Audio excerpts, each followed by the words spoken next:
오늘 말씀은 시편 138편입니다. 시편 138편.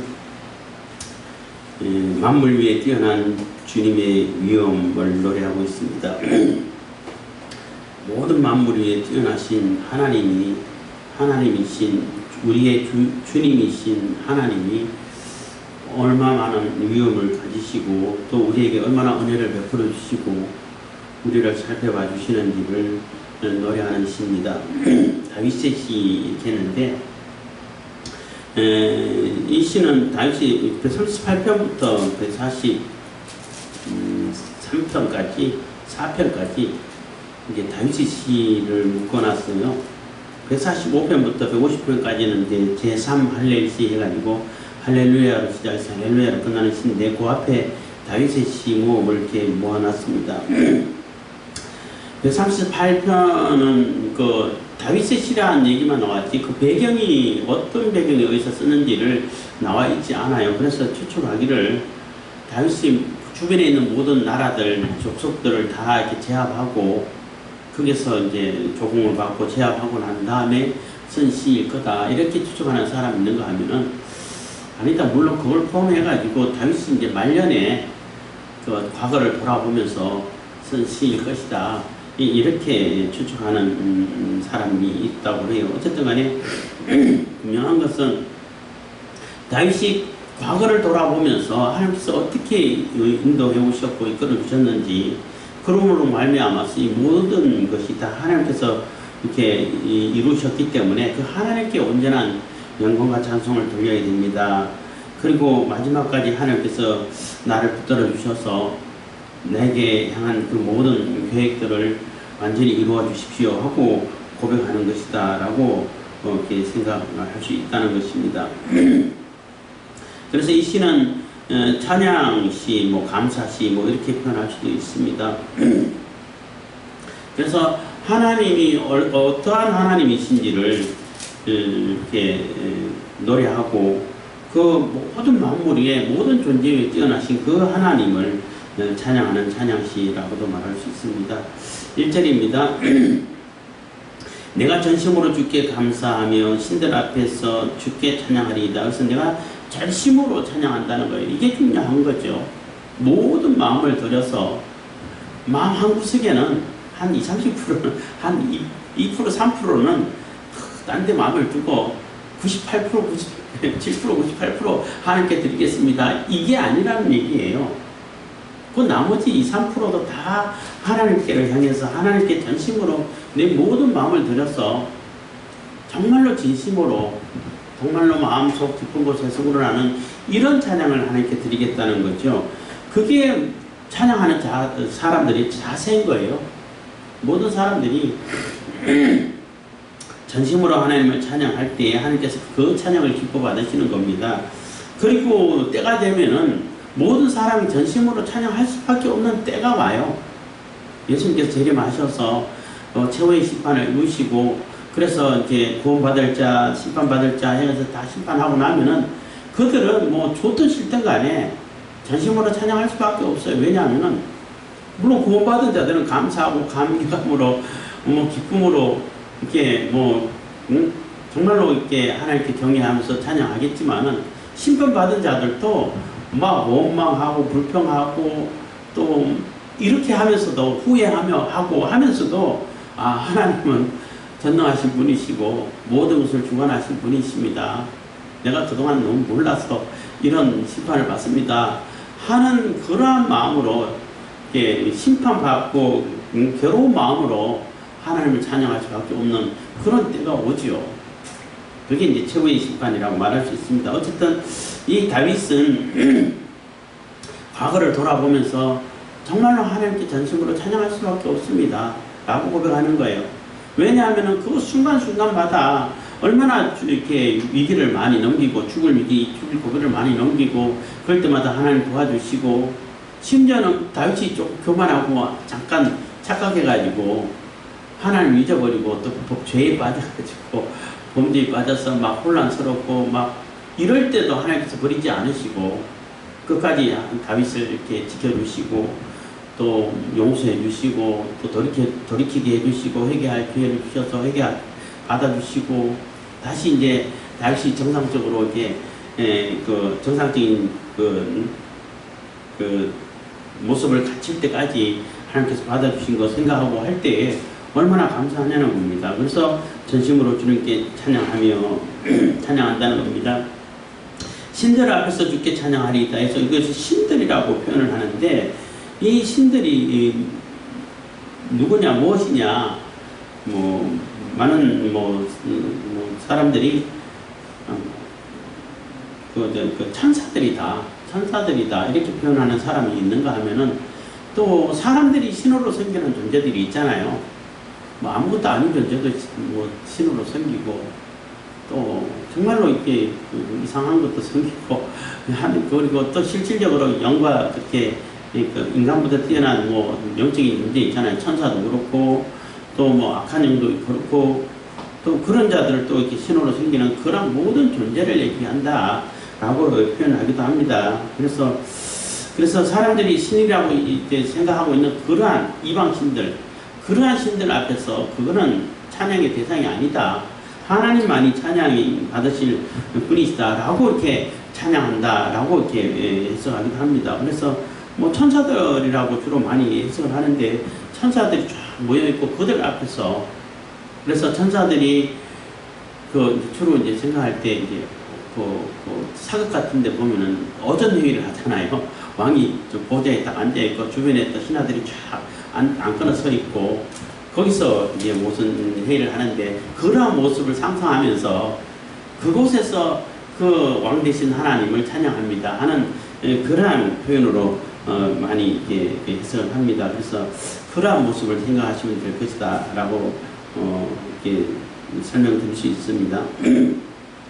2절, 내가 주의 성전을 향하여 경배하며 주의 인자하심과 성실하심으로 인하여 주의 이름에 감사하오리니, 이는 주께서 주의 말씀을 주의 모든 이름 위에 높게 하였음이니라 해서, 내가 주의 성전을 향하여 경배하면 하나님 계신 곳, 하나님께서 임재하시고자 한 언약하셨던 그곳, 다윗 시대 때는 성막이겠죠. 성막이고, 또 성전을 지으려고 성전 부지를 이렇게 다 이렇게 선정해 놓고 아라우나 타작마당이라고 말할 수 있는데, 그곳에서 성전을 지으려고 준비하고 하는 그곳이라고도 말할 수 있고, 어쨌든 하나님이 임재하시겠다고 이렇게 언약하신 그곳, 그 언약궤가 있는 곳, 이런 표현을 쓸 수 있습니다. 그곳을 향해 가서 경배하며 했는데, 그것을 향해서 한다는 얘기는 하나님을 향해서, 하나님이 이름이 계신 곳, 하나님이 임재하신 그곳을 향해서 경배하고 또 찬양하고 예배한다는 거죠. 주의 임재하심과 성실하심을 인하여, 그래서 주의 임재하심과 성실하심, 이거는 하나님을 찬양할 때 항상 따라오는 그러한 표현이죠. 하나님이 임재하시지 않으시면은 우리가 하나님 앞에 설 수가 없다는 거예요. 아무리 전지전능하시고 모든 일을 이루신 하나님이라 할지라도 임재하신 하나님 아니면은 그 앞에 설 수 있는 존재가 아무도 없어요. 다 이미 멸절되고 없지. 그렇잖아요. 근데 하나님이 임재하시기 때문에 그 전능하신 하나님이시고 전지하신 하나님이시고 어마어마하신 무소불위 하시는 분이시고, 그 어마어마하고 넓고 크신 그 하나님이신데, 그 하나님이 임재하시기 때문에 우리가 하나님 앞에 긍휼을 얻고 하나님 앞에 나아갈 수 있고 기도할 수 있고, 또 심지어는 우리를 위해서 또 독생자를 보내주시고 우리를 건져주시고 이렇게 하셨다는 거예요. 그게 하나님의 임재하심이라는 거죠. 그리고 임재하실 뿐만 아니라 성실하시다는 거예요. 변함이 없어. 언약에 대해서 우리에게 복을 베풀어 주시고 언약을 베풀어 주시고 하는 데 대해서는 우리 인간을 향해서, 우리 하나님 자녀를 향해서 사랑하는 그 사랑에 대해서는 변함이 없다는 거예요. 꾸준하시다는 거죠. 그게 하나님의 성실하심이라는 겁니다. 심지어는 막 죄를 지어가지고 하나님의 진노를 불러일으키게 만든 그런 하나님의 백성이라 할지라도, 그 진노는 너무나 사랑하기 때문에 막 진노를 해서 이렇게 벌하려고 하다가 심판하려고 하다가도 그 하나님 자녀된 그 백성들이 조금만 이렇게 아유 겸비하고 또 이렇게 하나님 죄송합니다, 잘못했습니다, 용서를 빌고 회개하고 돌이키면은 그것까지도 멈추고 좀 기다려 주시고 한다는 거예요. 그게 이제 하나님의 사랑과 성실하심이라고 말할 수 있는 겁니다. 주의 이름에 감사하오리니, 주의 이름이란 얘기는 지난번에도 말씀드렸습니다만은 그냥 하나님 그러면 너무나 막연하잖아요. 인간이 하나님 어떻게 다 알 수 있나요? 알 수가 없어요. 가늠할 수도 없고, 이게 잘 인식도 할 수 없는 그러한 존재라는 얘기예요. 근데 그러한 존재가 이름을 나타내 보여주시고 이름을 알려주시고 가르쳐주시면은 인간이 인식하기가 너무나 쉽다는 거예요. 그래서 이름은 그분 자체를 얘기하는 것이고, 그분의 속성이라든지 품성이라든지 능력이라든지 권위라든지 다 아우러서 그분 자체를 얘기하는 것이 바로 이름인데, 그 이름이라고 자꾸 얘기하는 것은 우리 인간이 너무나 쉽게 하나님을 알 수가 있다는 거예요. 부를 수 있다는 거예요. 그래서 그 이름, 그러면은 다는 모르지만 하나님께서 우리에게 보여주신 만큼, 그 계시라고 그러죠. 보여주시고 알려주신 만큼은 우리가 알 수 있잖아요. 인지할 수 있잖아요. 인식할 수 있잖아요. 그래서 이름을 얘기하는 거예요. 우리가 쉽게 이해할 수 있고 쉽게 인식할 수 있는 그러한 하나님을 이렇게 나타내 보여주실 때 그 이름을 얘기하는 것입니다. 주의 이름에 감사하오리니, 주님께 감사한다는 얘기죠. 이는 주께서 주의 말씀을 주의 모든 이름 위에 놓게 하셨습니다. 이게 조금 이렇게 번역이 조금 오해스러운 번역을 했다고 얘기를 하는데, 주의 말씀과 주의 이름이 다른가요? 같잖아요. 주의 모든 이름 위에 놓게 하셨다는 얘기는 말씀을 하나님보다 더 높게 하셨다, 이렇게 오해할 수 있는데, 그런 게 아니라 하나님께서 우리에게 주신 그 말씀은 하나님과 똑같이 여겨주셨다는 거예요. 이름과 같이 여겨주셨다는 거예요. 그래서 그러니까 주의 말씀을 주의 모든 이름 위에 높게 하셨다는 얘기는 주의 말씀도 주의 이름과 똑같이 높여주셨다라는 그런 뜻입니다. 3절, 내가 간구하는 날에 주께서 응답하시고 내 영혼을 장려하여 감하게 하셨나이다. 그래서 내가 간구하는 날에 내가 하나님께 기도하고 간구하고 또 소원을 얘기하고 어떤 때는 막 억울하다고 막 부르짖기도 하고 이렇게 기도할 때에 하나님께서는 그 기도를 들으시고 응답하신다는 거죠. 그 높이 계시고 크신 하나님이 우리의 소리를 듣고 응답하신다는 것도 굉장한 특권이고 굉장히 큰 은혜죠. 그 하나님이 안 들어주시면은 어떻게? 이 얘기를 할 때마다 자꾸 그게 생각나가지고 비유를 얘기하는데 조금 부정적인 비유입니다만은 천지 창조를 얘기할 때에 창조과학회라는 데가 있어요. 그걸 나름대로 진화론하고 그거하고 막 섞어가지고 어떻게든 이해시키려고 나름대로 이게 표현하는 얘기인데, 빛이 있어라 이렇게 하나님께서 명령하실 때 그 명령을 해가지고 실현될 때는 하나님 보실 때는 금방이 되지만은 인간의 입장에서 볼 때는 그게 막 모여가지고 뭉쳐져가지고 45억 년이라는 이런 시간을 거쳐가지고 그렇게 됐다, 이렇게 설명하는 것을 들었어요. 그거 들을 때 왜 그렇게 설명을 해? 그냥 있으라면 순식간에 있어지는 거예요. 그럴 필요가 없어요. 만약에 그렇게 된다면은 이게 무슨 오류가 생기냐면, 제가 이제 나름대로 이렇게 반론을 하는 거예요.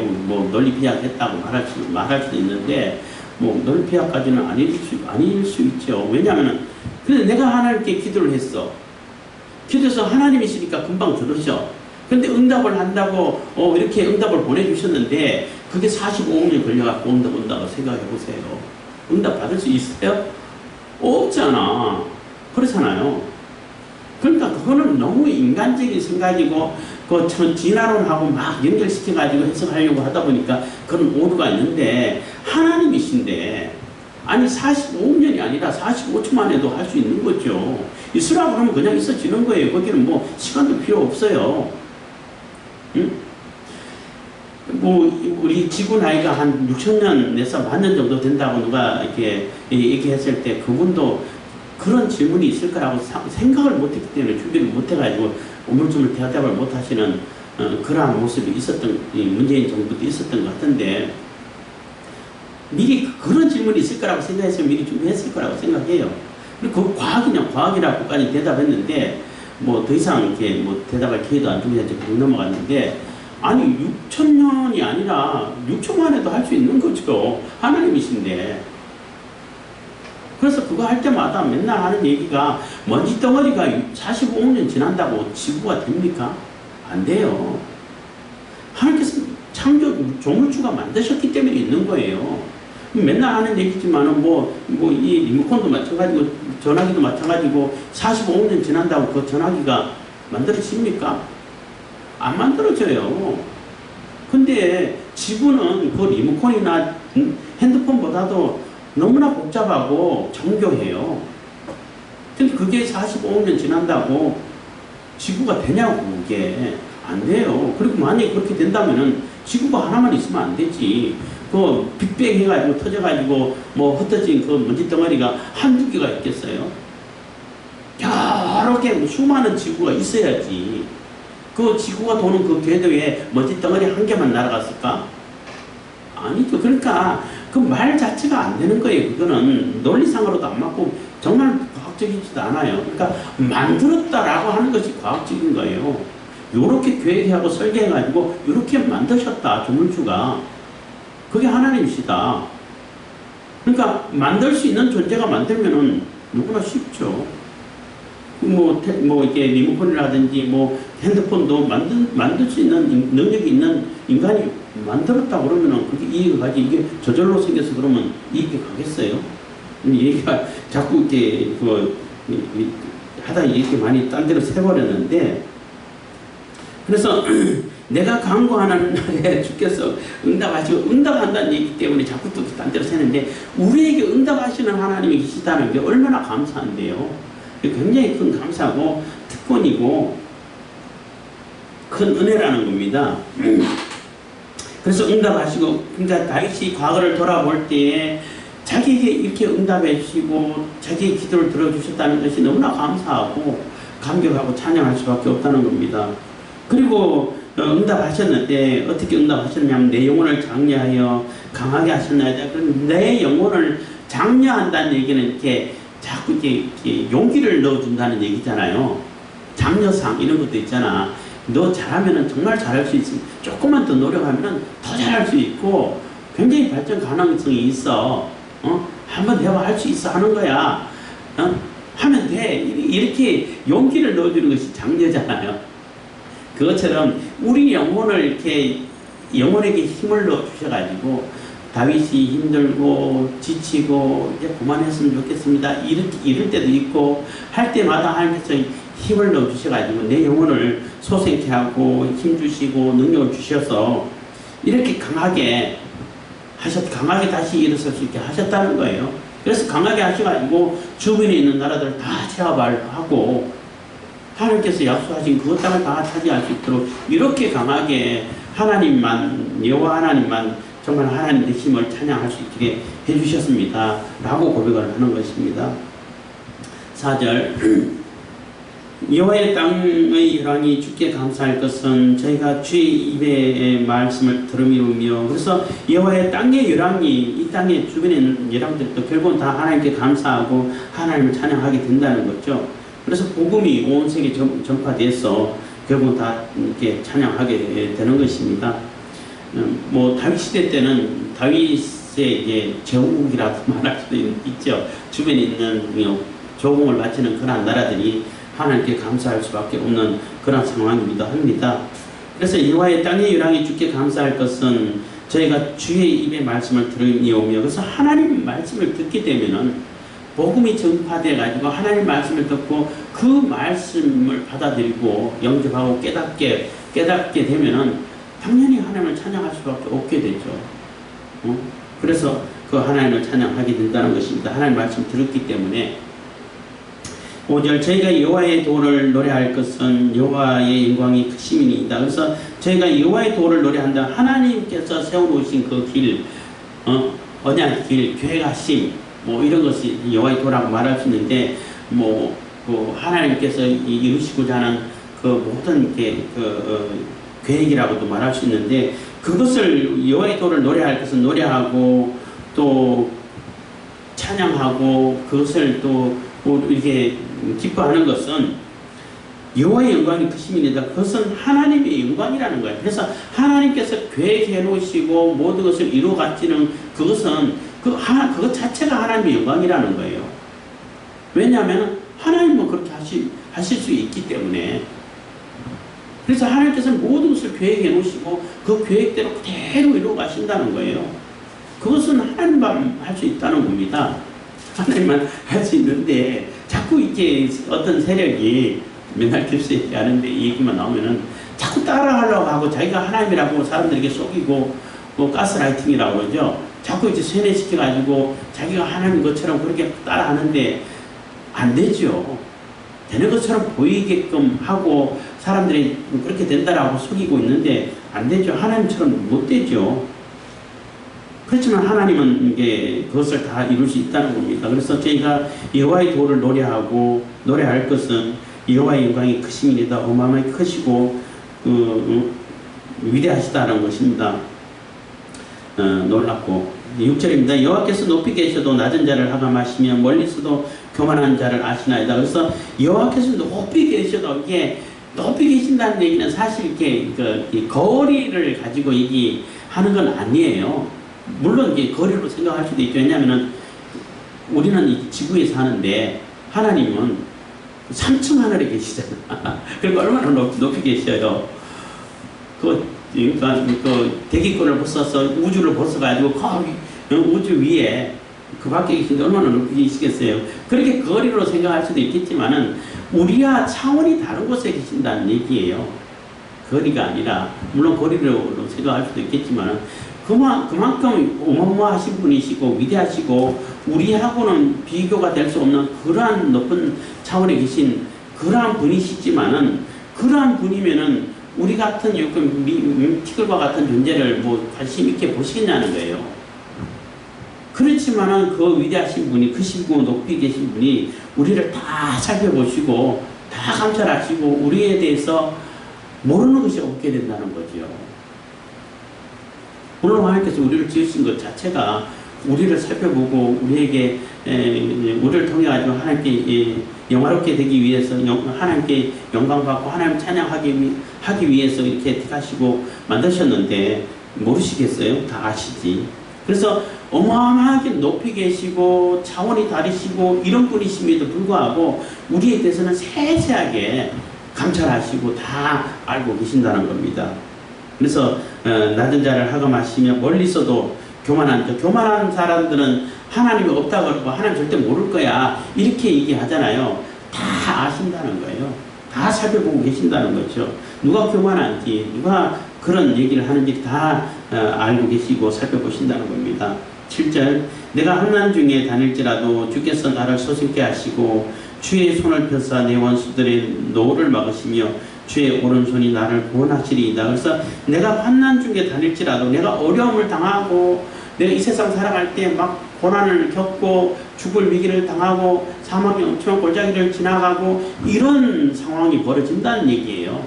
하나님의 자녀는 그런 일이 아예 없다라가 아니라 그런 상황이 벌어질지라도 하나님께서는 나를 이렇게 다시 이렇게 소생케 생명을 얻게 해주시고 다시 일어날 수 있게 해주시고 다시 이렇게 생명의 능력으로 이렇게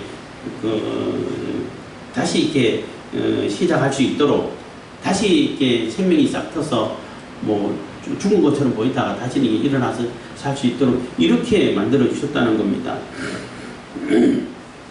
그래서 이 환난이라는 것은 사실 하나님께서 우리를 하나님 자녀를 이끌어 가시는 데 있어 가지고 이렇게 만들어 가시는 데 있어서 아주 중요한 역할을 하죠. 그 환난을 통해 가지고 우리를 연단하시고 정결케 하시고 또 우리를 완성시켜가는 그러한 그 역할을 하는 것이 이거 환난, 고난 이런 것이에요. 내가 이렇게 죄를 지어가지고 죄를 받아가지고 고난을 당하고 환난을 당하는 것은 그거는 당연한 거죠. 그거는 유익되지가 못하죠. 물론 그렇게 해가지고 다시 거기서 회복되고 하나님을 깨닫고 찾고 하면은 그것도 나름대로 유익이 있습니다만은 어쨌든 하나님의 백성이고 하나님의 자녀라 해도 그 환난 가운데 통과시킨다는 거예요. 근데 통과시키는데 네가 알아서 와 이게 아니고 다 살펴봐 주시고 지켜주시고 보호를 해주신다는 거예요. 그래서 내가 환난 중에 다닐지라도 주께서 나를 속히 다시 있게 일어나게 해주시고 생명을 얻게 해주시고 서성게 하시고 주의 손을 펴사 내 원수들의 노를 막으시고 그래서 손을 딱 펴가지고 환난을 당하고 있지만 하나님께서 보호해가지고 그 과정을 통과시키는데 그 원수들이 나를 완전히 그냥 잡아가지고 소멸시켜버리고 하나님의 그 구원에서 떨어지게 만들고 그거는 못하게 딱 막아버리신다는 거예요. 그것까지는 허락이 안 돼. 조금 육신적으로 또 현실적으로 고난을 당해가지고 그 환난을 당해가지고 하나님 더 찾고 내가 더 연단해가지고 더 훈련 받아서 더 튼튼해지게 만들고 이런 것까지는 허락하시는데 아예 그냥 내가 소멸되고 그 악인의 손에서 완전히 그냥 멸망되어 버리는 그런 것까지는 안 돼 하고 딱 막아버리신다는 거예요. 막아주신다는 거예요. 그래서 원수들의 노를 막으시며 주의 오른손이 나를 구원하시리이다. 그래서 하나님의 권능의 손, 능력의 손, 권세의 손으로 내미셔가지고 나를 건져주시고 구원해 주셨습니다 하고 고백하는 거예요. 그래서 다윗이 이런 7절, 8절, 9절을 보면은 아마 이렇게 노년에 과거를 돌아보면서 쓴 것이 아닐까 이런 생각을 하게 되는 것입니다. 그래서 나를 구원하시리이다. 8절 여호와께서 내게 관계된 것을 완전케 하실지라 여호와의 주의 인자심이 영원하오니 주의 손으로 지으신 것을 버리지 마옵소서 해서 여호와께서 내게 관계된 것을 완전케 하실지라 한 얘기는 여호와 하나님께서 내게 관계된 얘기는 내게 약속해 주신 것 이렇게 표현할 수도 있어요. 다윗의 언약이 있잖아요. 있고 나를 통해 가지고 하시고자 하셨던 것, 내게 주신 사명, 내게 베풀어 주실 그 구원, 이런 거라고 말할 수 있어요. 어쨌든 하나님께서 내게 주신 그 언약의 관계, 그런 모든 것을 얘기할 수 있는 것입니다. 그래서 하나님께서 내게 관계된 것은 가장 가까이 표현할 수 있는 것은 언약이라고 표현할 수 있어요. 그런 것을 완전하게 다 이루십시오. 완전케 하실지는 아니라 완전히 하나님께서 언약하신 것은 다 이루신다는 거예요. 중간에 가다 포기하는 게 없다는 거죠. 그래서 하나님께서 특히 여기 여호와라고 하셨기 때문에 언약의 하나님이시잖아요. 그 언약의 하나님이 우리하고 관계돼서 언약해 주신 그것은 중간에 포기가 없다는 거예요. 우리를 한번 구원하시겠다고 작정하셨으면은 반드시 구원하신다는 거예요. 말 안 들으면 두들겨 패스라도 이게 성도의 견인이라고 이제 그 조직신학교에서 구원의 여정을 이렇게 설명하는데 성령께서 완전히 딱 이렇게 목덜미 딱 잡고 이렇게 끌고 간다는 거예요. 이렇게 견인할 때는 차가 지가 묶어가지고 견인차가 와가지고 딱 매달아가지고 가잖아요. 그래서 그 견인대 간 차는 자기 의지로 가는 게 아니야. 견인차가 끌고 가는 대로 가는 거지. 그것처럼 성도의 견인을 얘기하는 것이라는 성도의 견인을 얘기하는 것이라고 말할 수 있는 겁니다. 그래서 여호와께서 내게 관계된 것을 완전케 하실 거라 완전히 이루실 거라는 겁니다.